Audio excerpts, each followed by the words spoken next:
ఓం శ్రీ మాత్రే నమః. Welcome to my channel. ఈరోజు మిథియ. ఈరోజు యమద్వితీయ పర్వము. ప్రతి మానవుడు తన తోబుట్టువు ఇంటికి వెళ్ళి ఆమె చేతి భోజనం చేయటమే కాకుండా ఆమెకు కానుకలిచ్చి రావటం శ్రేయోదాయకము. తోబుట్టువు లేనివారు వరుస తోబుట్టువు ఇంటికైనను వెళ్ళవచ్చును. కార్తీక పురాణం 2వ అధ్యాయము సోమవార వ్రత మహిమ. వశిష్ఠుల వారు జనక మహారాజునకు ఈ విధంగా వివరించసాగారు. కార్తీక మాస మహిమ విన్నవారికి మనోవాక్కాయ కర్మల నుండి మోక్షం కలుగుతుంది. కార్తీక మాసంలో సోమవార వ్రతం ఆచరించేవారు పరమశివుని అనుగ్రహానికి పాత్రుడై శివ సాన్నిధ్యాన్ని పొందుతారు. కార్తీక మాసంలో చేసే స్నాన దాన జపాదులు అశ్వమేధాది యాగ ఫలితాన్ని ప్రసాదిస్తాయి. ఈ వ్రతాన్ని 6 విధాలుగా చేయవచ్చు. అవి ఉపవాసం, ఒంటిపూట భోజనం చేయుట, రాత్రి మాత్రమే భోజనం చేయుట, తాను అడగకుండా ఇతరులు పెట్టింది తినటం, స్నానం, నువ్వులు దానం ఇవ్వటం, శక్తి ఉన్నవారు పూర్తి ఉపవాసం చేసి శివునికి అభిషేకం చేసిన తులసి తీర్థం మాత్రమే తీసుకొని మరునాడు అన్నదానం చేసిన తర్వాత భోజనం చేయవచ్చును. అందుచేత ఉపవాసము చేయగలవారు ఉపవాసం ఉండటం అన్ని విధాలుగా మేలు. ఉపవాసం లేని వాళ్ళు ఉదయమే స్నానం జపం చేసి దేవతారాధన మొదలగు వాటిని యథావిధిగా చేసి మధ్యాహ్నం భోజనం చేసి రాత్రిపూట మాత్రం భోజనం చేయకూడదు. పాలు పండ్లు తీసుకోవచ్చు. ఈ విధంగా చేసే దానిని ఏకభుక్తం అంటారు. 3వ పద్ధతిలో వేకోజామునే స్నానం చేసి జపం, అభిషేకం, పితృదేవతారాధన చేస్తూ పగలంతా ఉపవాసం ఉండి పురాణ పఠనంతో గడిపిన తర్వాత రాత్రి నక్షత్రాన్ని చూసి భోజనం చేయవలెను. ఈ విధంగా చేస్తే దానిని నక్తం అంటారు. 4వ పద్ధతిలో పగలంతా ఉపవాసం ఉండి ఎవరినీ ఏమీ అడగకుండా సాయంత్రం ఎవరైనా పెట్టిన దానిని తినటం వల్ల సోమవార వ్రతం చేసినట్లవుతుంది. దీనినే అయాచిత వ్రతం అంటారు. 5వ పద్ధతిలో మంత్రయుక్తంగా స్నానం, జపం మొదలగు వాటిని చేయవచ్చు. 6వ పద్ధతిలో కార్తీక సోమవారం నాడు నువ్వులు దానం చేస్తే వ్రతం చేసినట్లే అవుతుంది. నువ్వుల దానం వల్ల పాపం తొలగిపోతుంది. అందువల్ల నువ్వులు దానం చేయడం చాలా మంచిది. కార్తీక సోమవారాల్లో పగలంతా ఉపవాసం ఉండి భగవతారాధన చేస్తూ కాలం గడిపి రాత్రి నక్షత్రాన్ని చూసిన తర్వాత భోజనం చేయాలి. ఈ విధంగా 5 సోమవారాలు చేసిన వాళ్ళు శివ సాయుధ్యాన్ని పొందుతారు. ఈ 5 సోమవారాలు చేసిన వారు నమక చమక సహితంగా రుద్రాభిషేకం చేస్తూ ఉండాలి.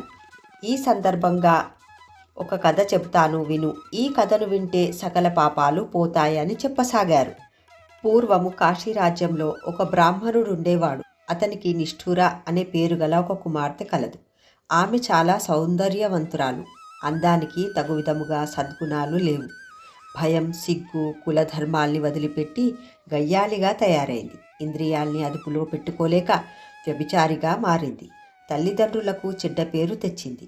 ఆమె తల్లిదండ్రులు నయాన భయాన మంచి మార్గంలోకి తీసుకురావాలని ఎంత ప్రయత్నించినా చివరికి సహించలేక ఇంటి నుండి పంపివేశారు.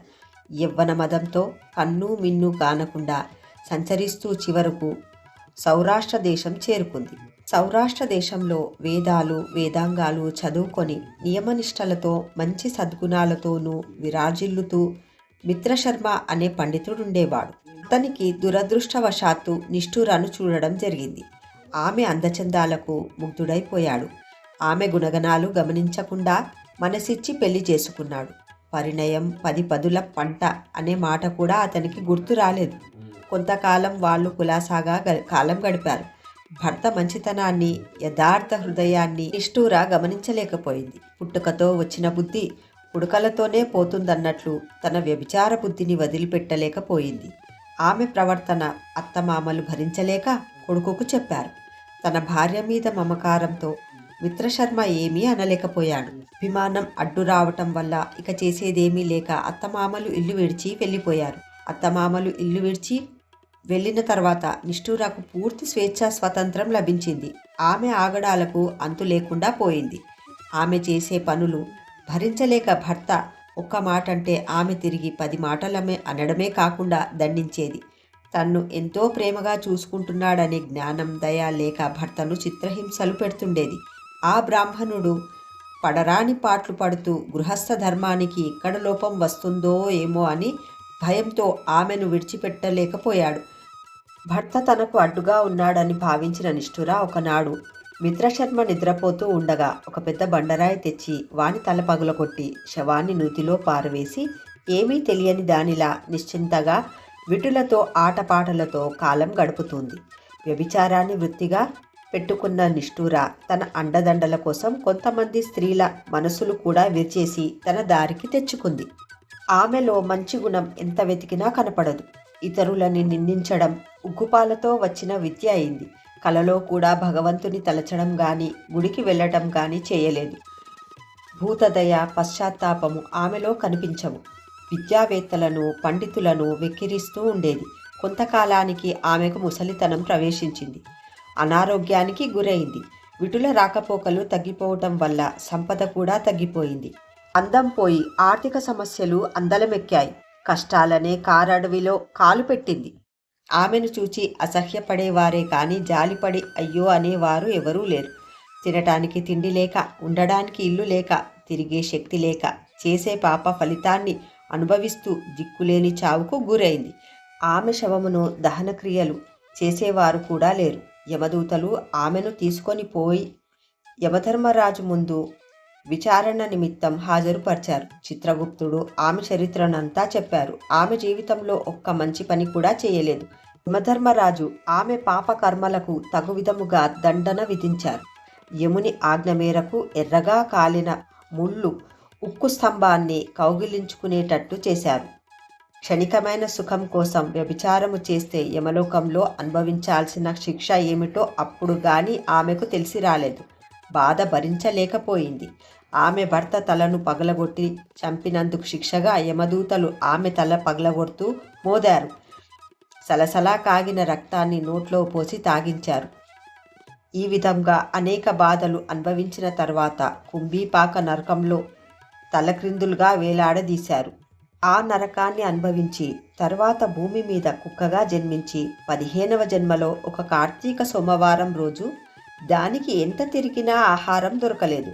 ఆ రోజు కార్తీక సోమవారం కావటం వల్ల ఒక బ్రాహ్మణుడు పగలంతా ఉపవాసముండి రుద్రాభిషేకం కావించి పురాణ పఠనంతో పొద్దుకు గడిపిన తర్వాత నక్షత్ర దర్శనం చేసుకొనిన తర్వాత బల్యాన్నం బయట వేసి కాళ్ళు చేతులు కడుక్కొని లోనికి వెళ్ళిపోయారు.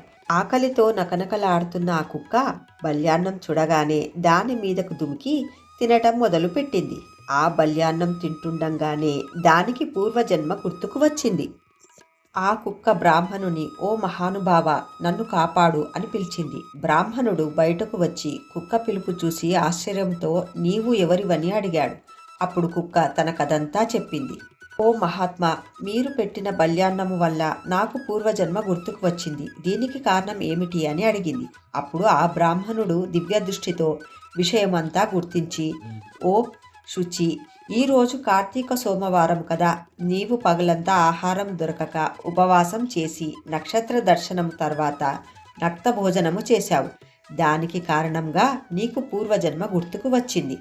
నిప్పు తెలిసి ముట్టినా తెలియక ముట్టినా కాలే విధంగా నీకు నక్త భోజనం మహత్యం తెలియకపోయినను దానిని చేసిన ఫలితము నీకు దక్కింది అని ఆ బ్రాహ్మణుడు చెప్పాడు. అది విన్న కుక్క దీనంగా తన్ను కాపాడుమని కోరింది. దయార్థ హృదయుడైన ఆ బ్రాహ్మణుడు తాను సంపాదించుకున్న ఒక కార్తీక సోమవారం నాటి వ్రత ఫలితాన్ని ఆ కుక్కకు ధారపోశాడు. దానితో ఆమె పాపాలు పటాపంచలై కుక్క రూపం పోయి దేదీప్యమానమైన శరీరాన్ని పొంది దివ్య వస్త్రాభరణాలతో గల స్త్రీ రూపం పొంది తన స్నేహితులతో కూడి కైలాసం చేరుకుంది. అందువల్ల కార్తీక సోమవారం నాడు ఉపవాసం నుండి నక్తాది వ్రతాలు చేసేవారు అన్ని పాపాల నుండి విముక్తి పొంది శివ సాయుధ్యాన్ని పొందుతారు. కావున నీకు ఈ కార్తీక సోమవారము వ్రతము చేసే మేలును పొందుమని వశిష్ఠుల వారు జనక మహారాజునకు చెప్పిరి. ఈ స్కంద పురాణాంతర్గత కార్తీక మహత్యమందలి ద్వితీయ అధ్యయనం సంపూర్ణం.